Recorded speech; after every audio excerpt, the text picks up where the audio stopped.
TC Rádio, a rádio oficial de quem investe. Diante dessa queda absurda de Magazine Luiza, a gente tem aqui, de longe, o papel que mais cai, 9,36% de queda, R$ 3,96, ou seja, o suporte dos R$ 4,00, ó, bye, ficou para trás. Quais são os pontos que mais te parecem relevantes para compreender o price action de Magalu hoje, hein, Gui? 3,80, né? A gente encerrou aquela operação no começo do ano nos R$ 4,50 para ficar de fora do varejo, né? A gente havia comentado dessa possibilidade do primeiro trimestre não ser a lucratividade. Pois bem, não veio nem em Via e nem em Magazine Luiza. Então, volta-se ali numa parte de R$ 3,80. R$ 3,80 é um ponto já mais de curto espaço de tempo. 3,43 é a grande bola da vez para quem quer especular a queda da taxa de juros. Lembrando que os alvos, Léo, encontram-se ainda perfeitos, permanecem intactos, mas atrasa, obviamente, a jornada aí do investidor. Fica para o segundo semestre esse objetivo lá na região dos R$ 5,00. Mas para quem ainda insiste no varejo e quer pegar de novo essa movimentação de taxa de juros, 3,80 e 3,43 agora podem ser um retorno natural da companhia pós um balanço frustrando o mercado. Olha, são 10h17, vamos a algumas atualizações aqui. Primeiro, o que nós narrávamos ou flagrávamos ao vivo aqui repercutiu no painel Mover Pro, essa queda de mais de 9% para Magalu. Isso desembocou em urgente, vamos à informação. Magalu derrete após balanço, cai mais de 9,3% e na mínima intradiária chega a tocar R$ 3,93, está pago por protocolo a informação, a atualização sobre a qual falávamos um pouco mais cedo por aqui.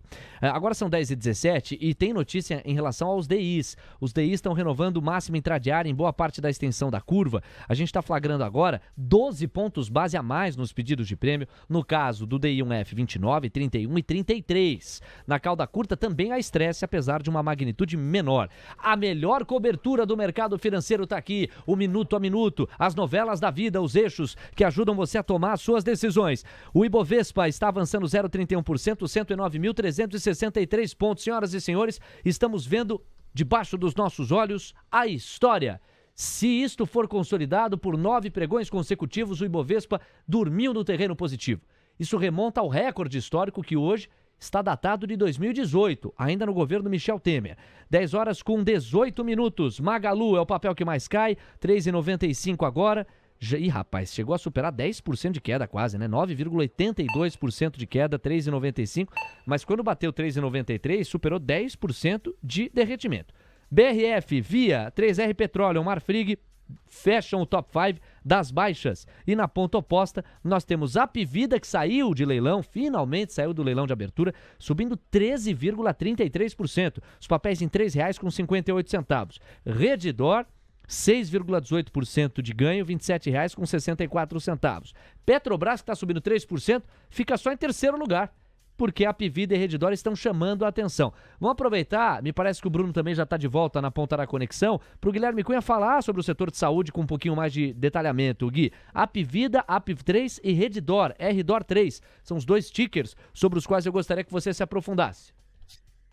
Bom, Léo, o Redditor é legal, a gente consegue falar até mesmo mais baseado em fundamentos e a companhia tem um espaço significativo para continuar sua jornada de alta com essa barreira já curtinha, perto dos R$ 29,00. A alta superior a 7%, está em leilão, as pessoas tendem a fazer parciais, né, porque o mercado contabilizou essa expectativa de retorno da companhia. Então, muita atenção aos R$ 29,00, mas não me assustaria em nada ver durante o segundo semestre próximo ali dos R$ 33,00. Redditor recebe o formato passivo dessa movimentação do Ibovespa, coisa que o Bruno escreveu aí me fez um lembrete. Qualicorp não. Então, melhora muito a parte de Redditor, e se fosse para ter uma empresa nesse setor, é ela que eu teria, obviamente, lembrando que estamos comprando muito próximo dessa resistência que tende a ser rompida nos próximos pregões, semanas/mês. Agora, a Apvida, Léo, é um cenário muito mais complexo, porque tem que se provar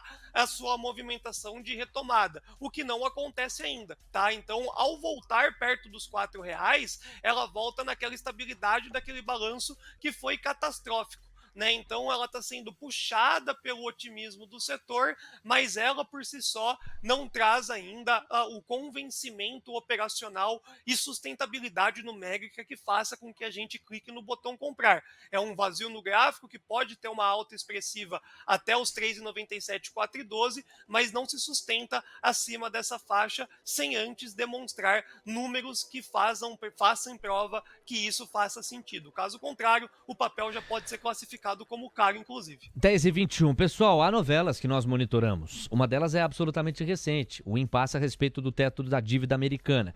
Há uma outra que se arrasta, do arcabouço fiscal, se fala nela desde o final do ano passado.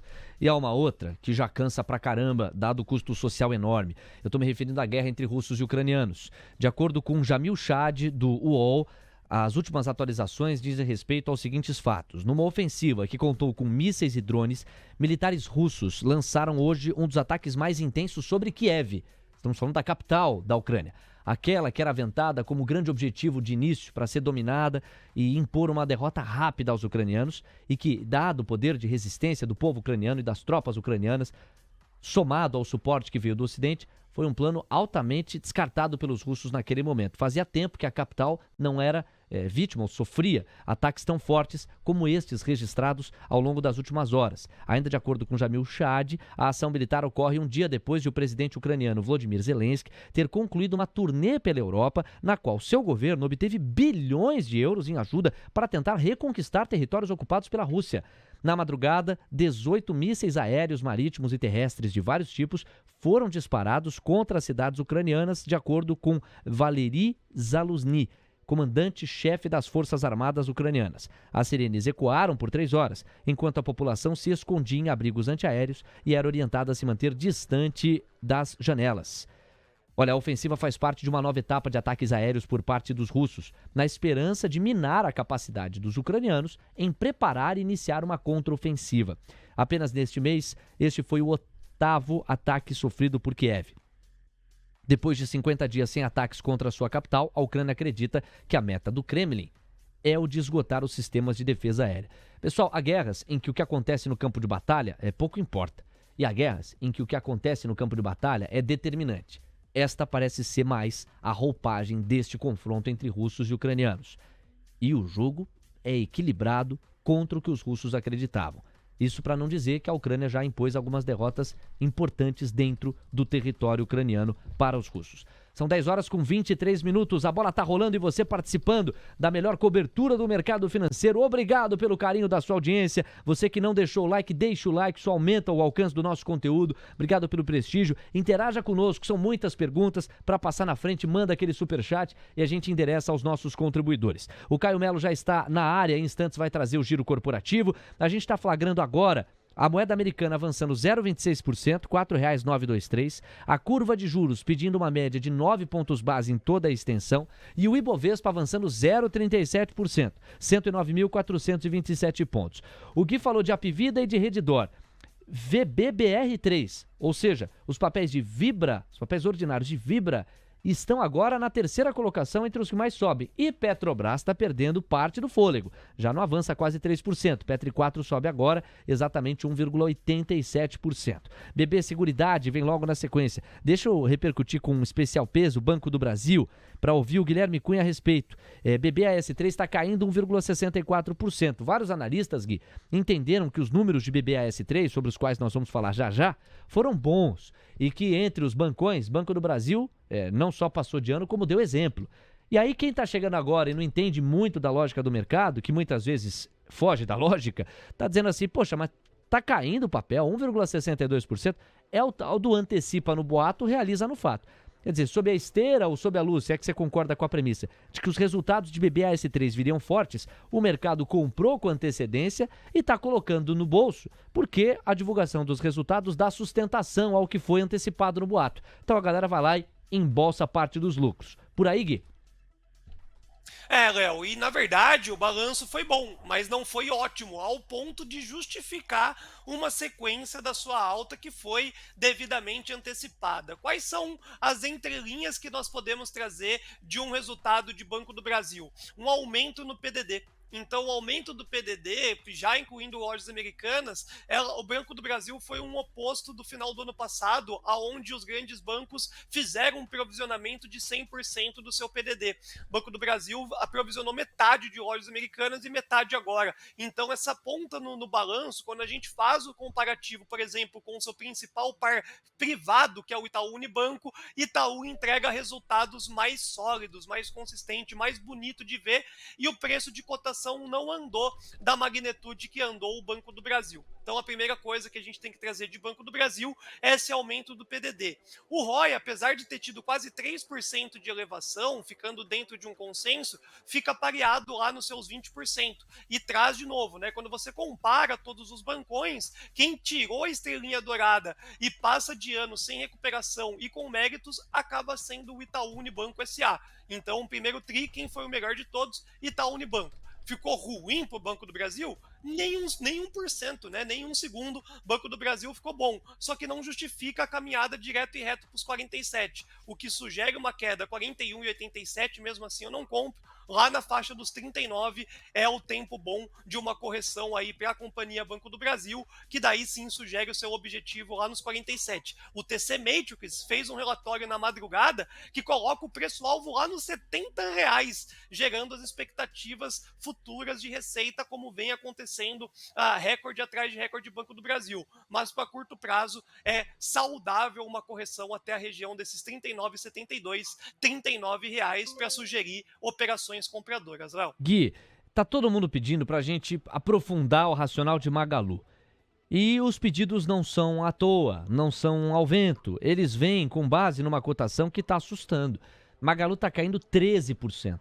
Já tem R$3,83. Você falava dos R$3,80, houve a perda desse suporte. MGLU3 foi buscar R$3,78. Vamos lá com a análise gráfica agora do Bruno Mazzoni para você incrementar o racional, porque se o suporte dos 3,80 era uma referência, houve um rompimento. Foi falso? Você pode dizer. Logo voltou, tá agora em 3,83.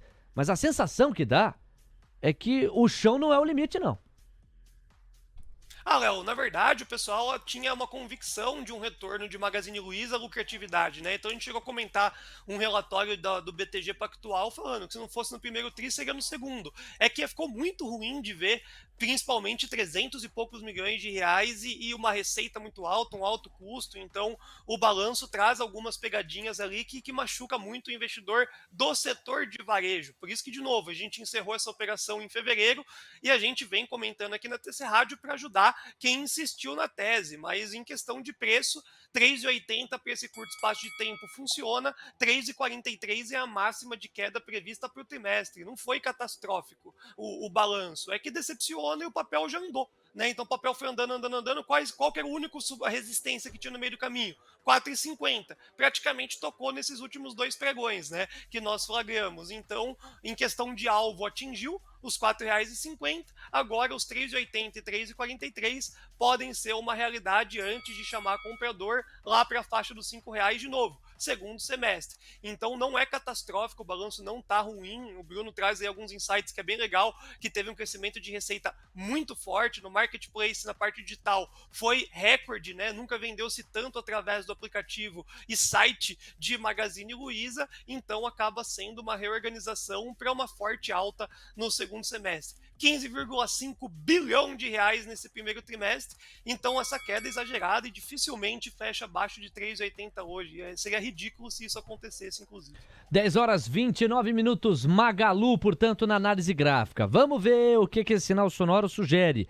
Máxima intradiária para o Ibovespa, 0,70% de ganho, 109.794 pontos. O Ibovespa vai encorpando e sustentando o que seria um fato histórico, 9 pregões consecutivos de alta. É o Gabriel Medina quem vai contar essa história no fechamento do pregão, mas nós estamos inaugurando a abertura aqui do À Vista com a primeira meia hora das negociações, pelo menos durante alguns minutos, narrando algo que é extremamente forte. R$4,914, a moeda americana está avançando 0,09% e a curva de juros vai pedindo 9 pontos base em média a mais nos prêmios. Magalu muito obrigado. Papel que mais cai. Via na sequência, contaminada pelo varejo, 4,13% de queda, R$ 2,09. E o Ibov vai buscar a máxima intradiária de novo, 109.902 pontos.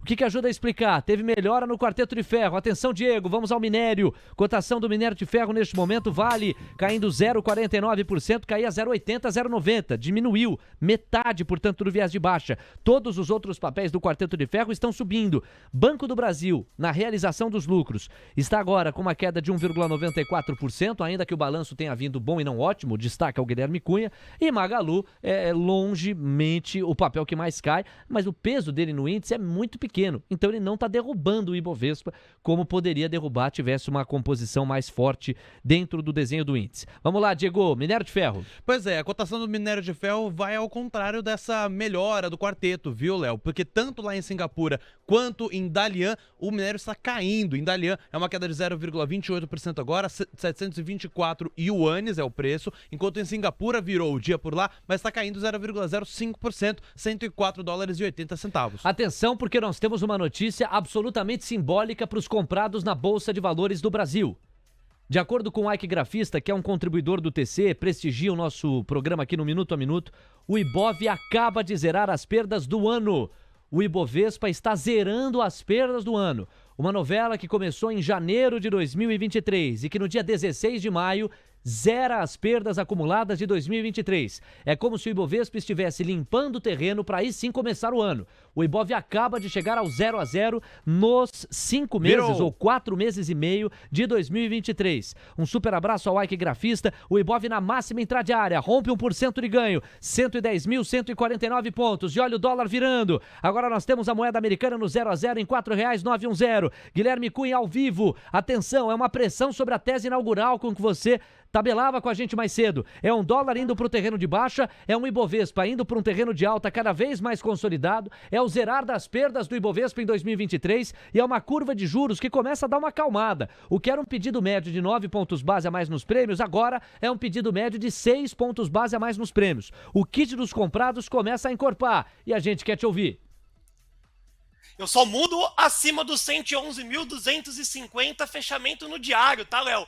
Enquanto isso, eu acredito que possamos sofrer uma pura volatilidade e o mercado devolver toda essa alta, inclusive rompimento de mínimas. Não tem o porquê, Léo, a gente acreditar no rompimento dos 111.250 na data de hoje e a continuidade do movimento. Inclusive, essa sinetinha aí é uma parcial de uma venda nessa região dos 111.250. O movimento está muito forte, existem surpresas que não eram projetadas em meio a essa abertura do à vista, mas são só 30 minutos de pregão. A bolsa não vai me pegar, não. Eu acredito que vai ter o dia de correção, não bateremos o recorde histórico de 9 pregões numa linha reta, não. O mercado vai colocar lucro no bolso, 111.250 ao ser rompido, aí a gente vira a tendência. Caso contrário, hoje é a vol do arcabouço e o mercado pode de novo devolver. Dólar caindo e bolsa caindo pode ser o fechamento da data de hoje. Não revisito a tese não, Léo. A cada minuto em que o Ibovespa encorpar o viés de alta, até por obrigação jornalística, eu vou endereçar ao Gui o quanto que ele está revisitando a tese. O Gui, neste momento, dobra a aposta. Ele entende que a Bolsa Brasileira é para baixo e que não vai haver, por 9 pregões consecutivos, a pegada positiva. O Ibovespa está de volta aos 110 mil pontos, o que nós narrávamos ao vivo, por tabela e protocolo. A gente paga em relação ao urgente do painel Mover Pro, porque o painel também foi atrás. O Ibov volta para os 110 mil e isso merece urgente. A informação é essa aqui. Ibovespa acelera a alta para 1,03% e retoma o patamar dos 110 mil pontos. Zera, inclusive, com isso, as perdas registradas em 2023. Bruno Mazzoni, vamos abrir o microfone e trazer para a gente os pontos do Ibovespa. Você fica à vontade, tanto no à vista quanto no futuro, sob a luz dessa forte pegada de alta que contraria boa parte das previsões e das projeções dos analistas. Deixa eu aproveitar, Brunão, até para você embasar a sua fala. Temos aqui as projeções de dólar e de Indifut e a abertura do mercado à vista vista nos Estados Unidos. Vamos fazer esse passeio em 3 eixos. A gente abre os trabalhos com o Indifut, o Bovespa Futuro agora registra 111.005 pontos. Portanto, a resistência que está aí na nossa tela foi rompida. E não dá para dizer que é um falso rompimento. Com alguma sustentação, o Ibovespa Futuro está acima dos 111 mil pontos há alguns minutos. Se mantiver isso, e o Brunão vai atualizar, é por isso que eu estou convocando ele com o microfone aberto, vamos ver qual que é a próxima resistência mais forte dentro do Ibovespa Futuro e nós vamos atualizar essa arte caso haja necessidade disso. Em relação ao Dow Fut, a moeda americana está caindo 0,02% a R$ 4,909. Na iminência, caso incorpore, para buscar 4,89 nos contratos futuros. Ontem, 8 meses depois, a moeda americana fechou no à vista abaixo dos 4,90. E veja aí, ó, a resistência está em R$ 4,966, nós estamos distante dela. E o suporte em R$ 4,886. Estamos muito mais próximos da região de suporte. 10h35, Diego Kerber mostra a abertura do mercado à vista nos Estados Unidos, Diego. Pois é, e tudo no vermelho, como a gente via no pré-mercado, tá, Léo? O Dow Jones está caindo 0,38% agora, até com mais força do que no pré-mercado, 33.227 pontos. O S&P 500 está recuando 0,21% aos 4.127 pontos, enquanto o índice Nasdaq tem uma queda de 0,12%, é a menor do dia, aos 12.350 pontos. Vamos falar dos títulos da dívida americana. Os yields de 10 anos estão avançando 2 pontos base e meio, 3,53% de rendimento anualizado, mesma magnitude de alta dos yields de 2 anos, que agora pedem 4,04% de rendimento anualizado. Vou atualizar também a situação das commodities, tá, Léo? O petróleo deu uma encorpada na alta agora, o Brent está subindo 0,45% aos $72,57, enquanto o WTI tem uma alta de 0,49%, $71,46. Enquanto isso, o minério de ferro continua em queda lá em Singapura, 0,19% de recuo, $104,65. E lá em Dalian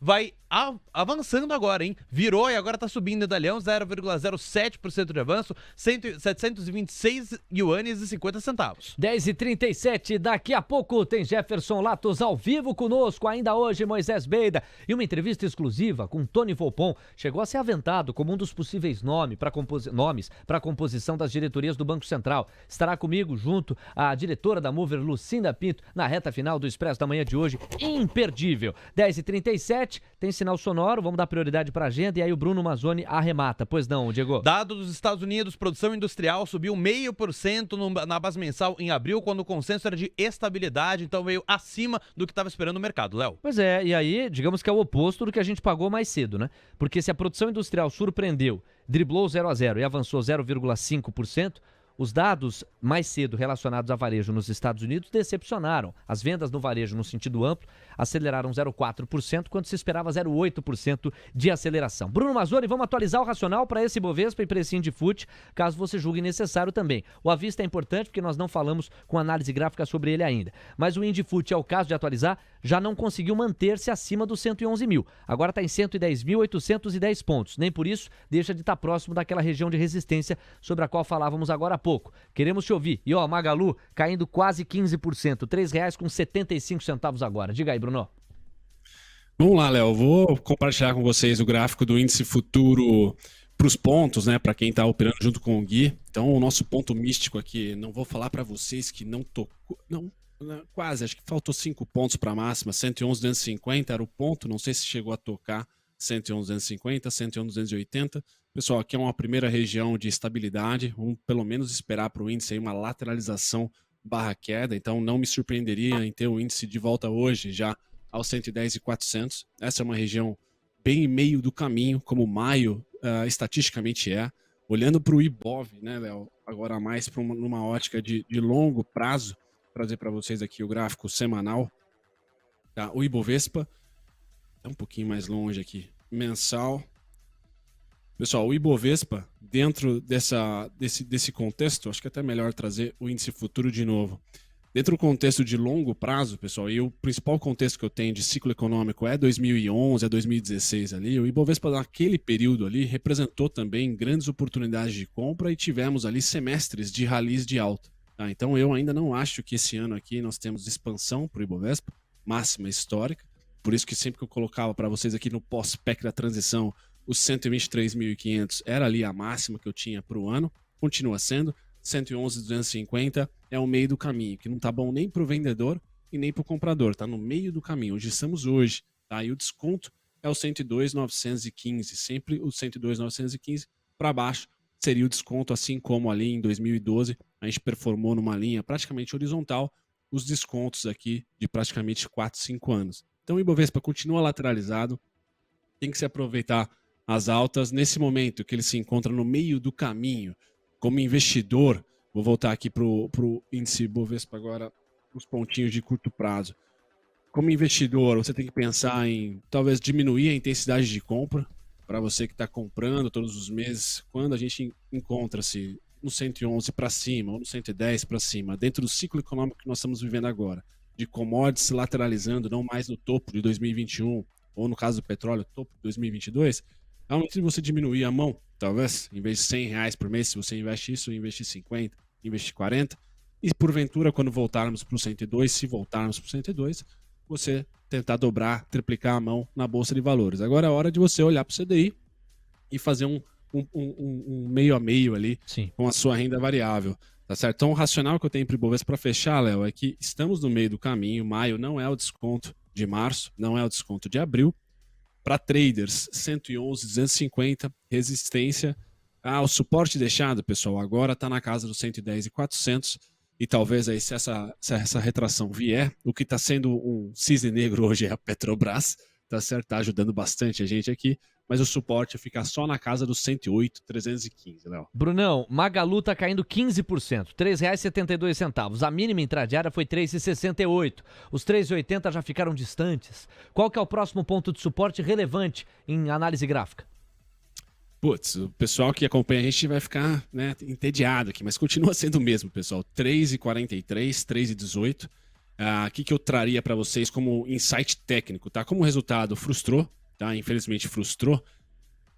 Muito provavelmente a gente rompa o 3,43, rompa também o 3,18, tá? E Caramba. vai parar somente nos 2,79 e 2,92. Então Puxa aqui, vida. pessoal, é a grande compra, tá? Para vocês com resultado ruim. Grande compra. Tá, para o alvo continua sendo, tá, até corroborando com o que o Gui falou, vai demorar um pouquinho mais. O Gui tem um alvo um pouquinho menor, né? R$5 ali, 5,18. O meu tem 5,51, 5,91, 5,95. É o mesmo alvo, pessoal. Só o tempo é diferente. Mas precisa, para subir, estopar os comprados aqui. Então ele acho que vai fazer questão de estopar esse pessoal um pouquinho só, nos 2,79, então 2,92 compra, alvo 5,51, 5,90, continua igual. Cadê os compradores de Magalu? Não tem, hein, bicho? Cai a 7, cai a 9, cai a 11, cai a 12, cai a 14, cai a 15, cai agora a 15,5 e não tem força compradora para contrabalancear por enquanto. Essa região dos 3,70 parece estar sendo o próximo porto seguro. Vamos ver se vai romper. De acordo com o Brunão, pode chegar até 3,18. Você ia complementar? Não, eu ia complementar, Léo, eu acho que a B3, agora eu preciso pesquisar aqui em paralelo, né? Mas eu acho que para papel a B3 só tem circuit breaker nos 30%. Eu preciso ver essa informação, se eu não estou chutando alto aqui, mas pode cair mais. Não vai cair direto hoje, né? Mas pessoal, não acreditem que tem circuit breaker para papel. Eu acho que a gordura é um pouquinho maior do que para o índice Bovespa, por exemplo. Boa, Brunão. Bom, se você tiver qualquer novidade nesse sentido aí do que colocou, só chamar, são 10 horas com 43 minutos. É o seguinte, o Caio Melo já tá na área, vamos falar de Petrobras, reforçar para quem chegou agora, a companhia anunciou o fim do PPI em comunicado, mas não tá claro ainda o que vai substituir a política de preços com paridade internacional. Pois não, Caio, bem-vindo ao Expresso, bom dia para você. Bom dia, Léo, bom dia para todos os nossos ouvintes e todo mundo que está fazendo o Expresso da Manhã TC Rádio acontecer. É o seguinte, Léo, a maior petroleira da América Latina aprovou uma nova estratégia comercial para gasolina e diesel, que vai usar como principais referências para a precificação dos combustíveis o custo alternativo do cliente e o valor marginal para a companhia. Os reajustes continuarão sem periodicidade definida, evitando o repasse da volatilidade do petróleo e câmbio para preços internos, e tem como premissa preços competitivos por polo de venda, em equilíbrio com os mercados nacionais e internacionais. Vamos com a cotação de Petrobras, Petri 3 subindo 3,64%, R$ 29,60. Petri 4 na máxima intradiária, R$ 26,74, 4,17% de ganho. Pessoal, complementos. Leilão para Cruzeiro Edu, papéis ordinários de CSED3. que acaba de sair de leilão, inclusive, cai 4,98% a 2,86. Não é um bom dia para educacionais. Anime 3 caindo 6,45% a 2,32. Ser Educacional caindo 10,24% a R$ 3,42. E os papéis de Dux estão recuando 2,36% a exatos R$ 12,02. Isto posto, um outro complemento que toca nos papéis de Sequoia. Leilão para estes papéis. Caíam 11,72% a R$ 1,28. Agora a variação teórica deste leilão, a que foi forçado, aponta para alta de 4%. Esta alta de 4% incidiria sobre R$ 1,28, que foi o preço do papel com que ele foi devolvido a leilão. Está complementado e o Brunão correu atrás do suporte gráfico em paralelo. Gui, alguma explicação, algum coelho que você seja capaz de tirar da cartola para justificar a razão pela qual Petrobras está subindo 4,29%? Porque é disso que se trata. Petri 4 em 26,76%. Toda a cartilha de mercado sugere que, em caso de dúvida, é o botão de venda que se aperta. E o papel está subindo quase 5%. O que o comunicado da Petrobras tem que eu, pelo menos, não entendi de tão positivo? Se o dia que você entender, você me liga que a gente compartilha com a nossa audiência. Não tem o porquê, viu, Léo? E eu vejo que tudo que não tem o porquê, depois ele desfaz o desporquê e volta no porquê, né? R$ 27,00 é um preço que é muito forte para a Petrobras, R$ 27,00, 27,04, é uma região de preço que sugere uma movimentação bem agressiva aí da parte vendedora, e agora a gente fica de olho no comportamento dos próximos minutos. Parece que é um recém-nascido, né? Esse pregão de hoje começou com muita euforia, Léo, e sei lá, não tem o porquê, então eu vejo que nos R$ 27,00 cansa esse movimento comprador exagerado. Repito, uma incerteza muito grande, de olho aí na movimentação de Petrobras e da Bolsa como um todo, tá? Uma hipótese, tá, pessoal? Uma hipótese é que muita gente poderia estar vendida em Petrobras sob a luz das especulações de abandono do PPI. E aí, justo, ontem caiu, né? Ontem caiu. Aí houve comprador hoje, que pode estar quebrando muita posição vendida e obrigando os vendidos a estoparem, o que na prática se traduz com mais volume de compra. Então talvez esses 4% eles não traduzam o ganho de valor que essa nova política de preços traz para a estatal, mas talvez traduza essa quebra na posição vendida de muita gente que estava apostando realmente num olhar muito dramático, que 1,5% de ganho começou a quebrar de saída. Como me parece, muita gente estava apostando com saída de queda ou com queda de saída para o papel e houve comprador dando alguma variação positiva de compra, portanto, isso começou a quebrar quem estava vendido no papel, forçou stop e acabou se traduzindo com mais pressão compradora. É o que vemos. Por isso a pegadinha que o Guilherme Cunha deixa no radar aqui. O que está sendo agora uma alta de 4% pode deixar de ser à medida que o tempo avance. O fato é que Magalu está caindo mais de 16%, renovou mínima intradiária em 3,64, hein? 3,43 é a próxima parada. A parada da queda absurda de Magazine Luiza, os resultados frustraram. Vamos devolver a bola para o Caio, que agora passeia por Banco do Brasil. A gente já fez o comentário, vamos emendar na sequência justamente em Magalu, mas por protocolo, os números para você que não leu ainda. Foi o melhor resultado, no setor, só que não foi suficiente para ser classificado como ótimo, como o Guilherme Cunha antecipou. Foi um bom balanço. Pois não, Caio? Exatamente, Léo. O Banco Estatal registrou lucro líquido de 8,5 bilhões de reais no primeiro trimestre, pouco abaixo do consenso Mover de 8,75 bilhões, devido ao desempenho mais fraco na tesouraria e maiores despesas com provisões, sobretudo pelo agravamento da crise da Americanas. O resultado, ainda assim, foi o maior entre instituições financeiras do país no período, superando o Itaú Unibanco. Vamos então para a cotação de BBAS3, 1,60% de queda, R$ 43,74. Direto para Magazine Luiza, atenção, porque a companhia registrou um prejuízo bastante forte, um prejuízo líquido acima do consenso, que vai impondo essa queda, esse derretimento de 16% para a MGLU3. Pois não, Caio? Vamos lá então, Léo, com as informações de Magalu por aqui, e as informações são as seguintes. A maior empresa de comércio varejista do Brasil registrou prejuízo líquido de 391,2 milhões de reais no primeiro trimestre, acima do que previu o consenso Mover de perdas de 140,2 milhões, pressionada principalmente pela reintrodução do DIFAL, que é uma sigla para diferencial de alíquota do ICMS, que pressionou a margem marketing dos produtos. Magalu despencando 16,21% agora, R$ 3,67. Lembramos aqui, o próximo ponto relevante de suporte na faixa dos 3,43. O Bruno e o Gui cansaram de aprofundar o racional em cima da Magalu. Vamos então para a Nubank. O Banco Digital reverteu prejuízos, Caio, e registrou lucro líquido. E tiveram premiações os papéis de Nubank em cima desses resultados. Vamos aos dados. Com certeza. Por aí, Léo, as informações são as seguintes. O maior banco digital do mundo registrou lucro líquido de 141,8 milhões de dólares no primeiro trimestre, revertendo prejuízo de 44,6 milhões de dólares um ano antes, impulsionado pelo crescimento da base de clientes e serviços vendidos na plataforma, além de maiores depósitos. BDRs de Nubank no BR33 estão subindo 6,80%, R$ 5,34. E lá no mercado americano estão disparando 8,29% os papéis nu aos $6,60. Olha, são 10 horas com 50 minutos. Atenção, o Caio tem um destaque final. Antes dele é o urgente painel Mover Pro que pede passagem. Vamos à informação.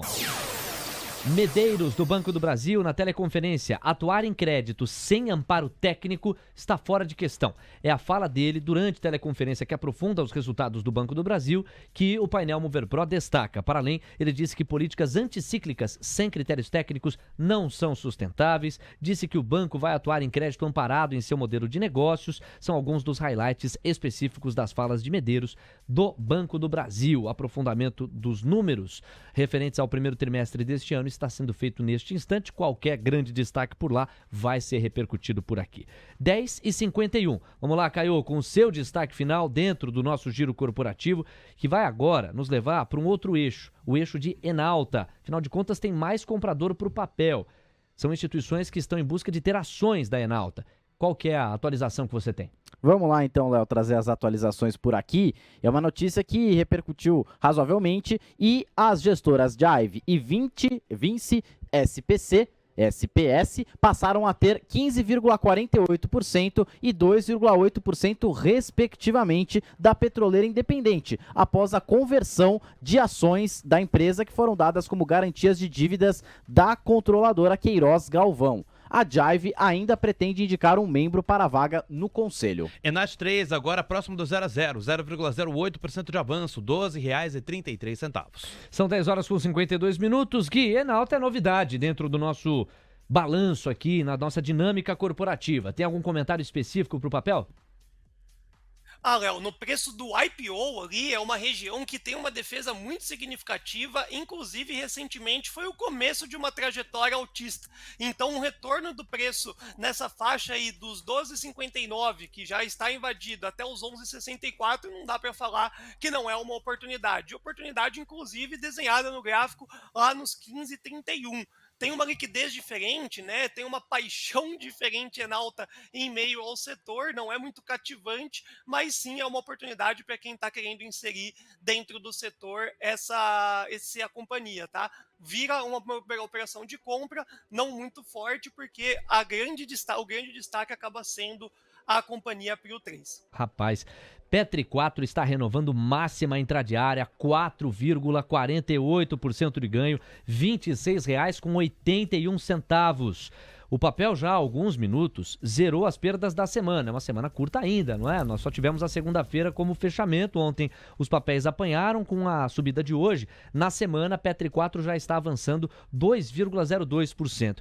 Desde cedo a gente passeou pelas informações que se sabia a respeito da nova política de preços endossada pela Petrobras. Isso esteve no campo informativo e no campo analítico o Coleta aprofundou.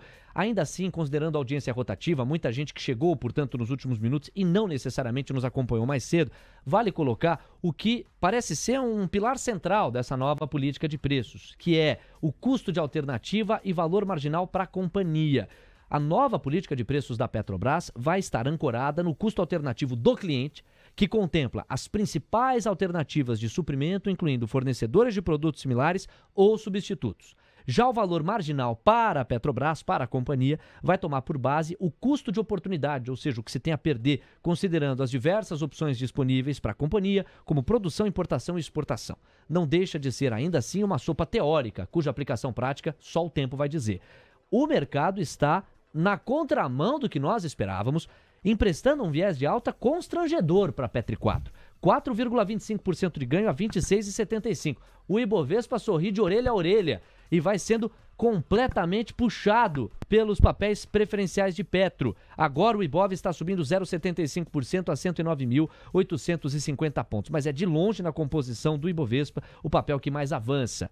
E aí é o seguinte, meu caro Guilherme Cunha, aquela hipótese de leitura que eu deixei no ar aqui, de que muita gente estava vendida no papel, e aí o fato de ter havido comprador de saída começou a estopar muita gente, fazer com que essa posição de venda fosse desmontada, o que na prática significa posição de compra retroalimentada, é uma hipótese válida para a gente justificar esses quase 5% de alta na Petrobras? Sim, mas é justificável o complemento, a continuidade? Não, né? Então a gente tem uma zeragem aí das posições, acho difícil a continuidade, o rompimento dos R$ 27, inclusive na data de hoje, tende a ser uma trava, e vou repetir, viu, Léo? Volatilidade já estava contratada, mas a sequência eu vejo que tem que ser comprovada por nós, tem que ser rompido essas regiões. Travou lá no ponto bipolar 111.250, Petro nos 27 vai sofrer um assédio vendedor novamente, porque já tem um sentimento de caro, as pessoas não podem entrar na euforia não, tem que tomar cuidado e esperar essas confirmações. Por hora, ainda tudo indica, no meu entendimento, que volta todo esse movimento de euforia. Não entro nessa loucura nem de Petro e nem do índice. Então, aí o Kleber Ariel faz a pergunta que eu ia fazer em instantes, que ele tá preocupado, eu também tô, no sentido de clareza de informação para o público, é o meu ângulo, com a sustentação dessa alta. E ele pergunta se está subindo com volume. Ou seja, ele está se apoiando na liquidez para perguntar o quão sustentável é essa alta. Eu estava acompanhando a reprise, antes de a gente abrir os trabalhos do programa de hoje, a reprise do fechamento do pregão de ontem. E o Sanita, ele foi muito enfático, ele disse assim, olha, nós estamos chegando então com esse fechamento positivo ao 8º pregão consecutivo de alta. E está começando a ficar difícil brecha para correção do ponto de vista gráfico, técnico. O olhar do Sanita foi mais ou menos nessa direção, dizendo que as brechas para uma correção, para uma pegada baixista do Ibovespa, estavam sendo cercadas. Por enquanto a tese dele está vigorando. Deixa eu me ater à pergunta do Kleber Ariel para você, Gui. Você está vendo sustentação, liquidez, volume que deem amparo a esse movimento positivo que o Ibovespa vai consagrando? Não, sinceramente, nos últimos 2 pregões não, e agora a gente precisa, de fato, contemplar esse fechamento da data de hoje de novo, acima do ponto místico aí, 111.250, que daí dá a largada, tá, Léo? Eu vejo que essa notícia do arcabouço era muito bem prevista e projetada para o movimento de alta, iniciamos lá no 102 a 115, pode ir até o 115, mas sem antes da confirmação, a gente não pode startar esse movimento na data de hoje, não. Na verdade, é só o fechamento quem vai nos dizer, mas muito cedo para a gente entrar nessa onda. 10h57. Bastante cético e bastante pé atrás, coloca o Guilherme Cunha nas fotos de alta que a gente está flagrando hoje. Boa, Gui, segura aí, já volto com você. Agora é o seguinte, Vale está zerando, e deixa eu aproveitar e convocar uma ronda internacional. Vale 3, quase no 0-0. R$ 69,05. Tem notícia aqui, senhoras e senhores. A Vale chegou a positivar, a máxima intradiária foi 69,7, mas não conseguiu se sustentar na faixa, no eixo positivo. Voltou a cair. A mínima intradiária foi 68,38. Estamos bem distante disso. Estamos muito mais próximos da máxima intradiária. Um pouquinho mais de fôlego, pintando o comprador. Vale 3 vai dando uma encorpada no viés positivo. Agora recua 0,01%. Ou seja, essa sustentação do Ibov na composição do índice vai se dando porque Vale sangra pouco o indicador, Magalu, que sangra demais, tem pouco peso, e Petrobras chama a medalha de ouro como protagonista mesmo, né? Agora a máxima intradiária não para, hein? 26,88, 4,75% de ganho. Petri 3 não fica para trás não, fala, não, vem cá que eu te pego, 4,5% de ganho. Petri 3 está em 29,83. E Banco do Brasil é o único papel junto a Magalu que cai, já que Vale está 0-0. BBAS3 está caindo 1,5% a 43,75 naquela esteira de antecipação no boato, realização no fato. Os resultados foram bons, não ótimos, de acordo com Guilherme Cunha, mas, de fato, o melhor banco do setor sob a luz dos números do primeiro TRI de 23. Quase 11 horas. Já tem Jefferson Lattes. Conversa vai ser boa hoje. O Lattes estava condicionando o retorno à Bolsa ao arcabouço fiscal. O arcabouço foi apresentado. É claro que há ainda alterações que os deputados podem impor ao texto. Mas o relator já galopou bastante, foi na frente e trouxe cada um dos mecanismos do que ele chamou de vedações em caso de descumprimento das metas fiscais. Será que foi suficiente para convencer o Lattes a voltar para a Bolsa? Porque por 9 pregões consecutivos é possível dizer isso. O Ibov está no positivo, pelo menos de maneira parcial. Vamos ver se até o fechamento a foto vira filme. Diego Kerber, vamos aos Estados Unidos. Mais um giro internacional, meia hora do Avista por lá. Exatamente. Por enquanto, continua tudo no negativo, tá, Léo? Inclusive, o Dow Jones deu uma acentuada na queda, 0,54% de recuo, 33.171 pontos. O S&P 500 também deu uma leve acentuada no recuo, 0,31% negativos, 4.123 pontos, enquanto o índice Nasdaq segue sendo o que menos cai, só que agora está mais próximo da estabilidade, inclusive, 0,08% agora de queda para o índice Nasdaq aos 12.355 pontos. Vou trazer também a situação dos títulos da dívida americana. Olha só, os yields de 10 anos deram uma estressada maior, hein? Agora estão pedindo 5 pontos base a mais de prêmio, 3,55% de rendimento anualizado, enquanto os yields de 2 anos estão estressando 4 pontos base para 4,05% de rendimento anualizado. Vamos falar das commodities. O petróleo Brent perdeu um pouco do fôlego de alta, 0,29% de avanço agora, 75 dólares e 40 centavos, enquanto o WTI tem um avanço de 0,30% aos 71 dólares e 32 centavos. O minério de ferro lá em Singapura está avançando 0,24% na última atualização, 105 dólares e 10 centavos, enquanto lá em Dalian ele está próximo do 0 a 0, mas subindo 0,14%. Agora tá caindo, 0,21%, acabou de virar 724 yuanes e 50 centavos. Vamos falar também um pouco das criptomoedas, faz tempo que a gente não atualiza a situação por lá. Por enquanto, tá caindo tanto o Bitcoin quanto o Ethereum. O Ethereum tem queda de 0,5% aos 1.814 dólares nas últimas 24 horas, enquanto o Bitcoin tá caindo com mais força, 1,38% de recuo nas últimas 24 horas aos 26.989 dólares, perdeu o patamar dos 27, Léo. 11 horas, 1 minuto. Enquanto o Diego falava, a Petrobras renovava máxima intradiária. A Petri 4 foi buscar 5,5% de ganho praticamente e rompeu a faixa dos R$ 27,00. Tocou R$ 27,00 com 3 centavos. Agora está em R$ 26,98. O Ibovespa acompanhou o movimento, impulsionada por Petrobras, e foi buscar máxima intradiária. Chegou a bater 110.151 pontos. Agora avança 0,97% aos 110.083 pontos. E a moeda americana está avançando 0,22% em comparação com o real a R$ 4,920. É assim que nós estamos. São 11h02, já tem Jefferson Lattes. Eu tô devendo mais um recado, né? Vamos fazer de novo a prestação de serviço relacionada ao imposto de renda com o suporte da Sencom, para sua jornada ficar muito melhor. Caramba, bicho, o Leão quase me engoliu aqui, você viu, né? Então, para sua jornada ficar muito melhor na declaração do imposto de renda e deixar assim pronto, aí você faz até carinho, fica um gatinho desse tamanho. Às 11h02, declare imposto de renda com a Sencom. Declare os seus investimentos em apenas 4 passos. Sem usar planilhas, sem fazer contas e pagando menos de R$1 por dia. Acesse sencom.com.br e conheça a nossa calculadora. Ibovespa acima dos 110 mil pontos, 110.014, alta de 0,90%. Petrobras de longe, o papel que mais contribui. Apvida, Redditor, na composição do Ibov, vão se destacando em variação percentual. AP3 subindo 11%, Redditor subindo 7%, é a foto de momento. E IRB, hein?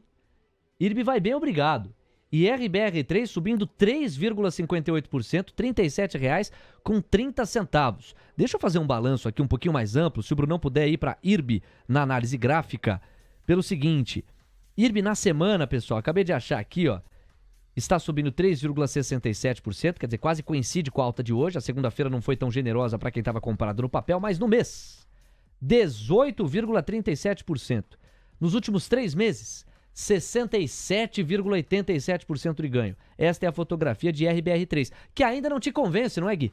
Você ainda está esperando uma consolidação mais forte. Olha, se eu não tiver com miopia ou hipermetropia, a gente está vendo quase um rompimento, se é que já não houve um rompimento do último pico estabelecido pelo papel na faixa exata onde está agora e RBR3. Se você pegar o pico onde está o papel no candle azul ali de alta neste instante, dialoga muito com o último pico registrado bem na parte central ali da análise gráfica do Bruno Mazzoni. E o Guilherme Cunha vai falar. Boa, Leozinho. Os números começam a convergir, a chegada para o Ibovespa aí de Luiz Barsi dá uma bela de uma aliviada para o papel. Nessa faixa de preço eu vejo que é muito difícil a gente trazer uma movimentação compradora, face inclusive uma necessidade de uma correção técnica de IRB e de vários outros papéis que subiram bastante em uma linha reta em meio a esse puxada do Ibovespa. Ao retorno de preço da companhia lá na faixa dos 28, 26,40, sugere uma movimentação mais compradora sólida, né, onde o papel encontra-se num contexto mais inteligente. Naquele estudo de valuation, naquele estudo do preço justo, com a apresentação do último balanço, converge com esses 26,40, ou seja, o papel realmente encontra-se numa faixa cara, mas ainda assim o mercado vem precificando pós-agrupamento das ações e uma melhoria, entregou lucratividade, inclusive, projetada. Então o papel tem perspectiva de voltar para os 41, mas não sem antes beijar novamente os 28/26. O estado de alerta que a gente sempre traz para quem já está comprado no papel é ir subindo os stop loss, para que caso esse movimento seja materializado, que é o mais óbvio, não venha machucar e deixar lucro virtual na mesa. Mas o destino do papel realmente é direto para os R$41 segundo semestre. Daqui em diante eu vejo uma dificuldade muito grande de IRB continuar o seu movimento altista. IRB, que reportou um lucro líquido de 8,55 milhões no primeiro tri de 23, é uma queda de 89,4% na comparação anual, na base anual, quando lucrou 80,5 milhões. Ainda assim, a foto foi positiva. Gui, é o seguinte, no pique, porque o Jefferson Lato já está na ponta da conexão, eu vou passar para o Diego, ele vai te encomendar 2 papéis. E a gente tem a despedida do Bruno Mazzoni com a análise gráfica desses 2 papéis. Você vai no pique comentar esses 2 e aí na sequência a tabela com o Lato. Eu vou deixar a pergunta no ar. Será que o Lato voltou para a bolsa? Ele estava esperando os detalhes do arcabouço fiscal. Convenceu o Latos o arcabouço fiscal? E o relatório de Cláudio Cajado em instantes pra você, 11:06 no pique, Diego. Vamos lá então, porque muita gente tava perguntando de Ânima, viu, Gui? Ó, é o caso do Ricardo, a Caroline Feijó. Tô na esperança de Ânima porque beber Seguridade me quebrou as pernas. Mandou na Station. E o Alex Mendonça também tava querendo que você comentasse o balanço de Ânima.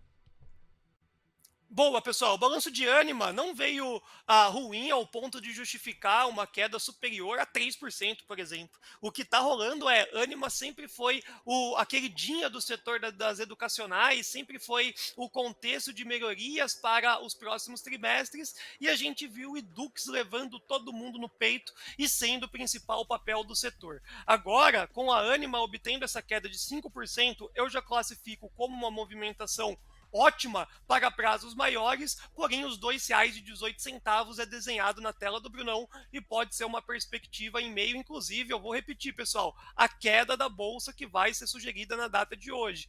Então o Ânima vira um swing trade interessante, não entraria hoje no papel em meio a esse caos que está de volatilidade e trazendo aí um contexto bem legal para prazos maiores. R$2,74 e R$3 é o objetivo de Ânima para o ano, ou seja, tem um upside interessante. Curto prazo, ruim, mas não é culpa do balanço não, é mercado como um todo. TC Rádio, a rádio oficial de quem investe.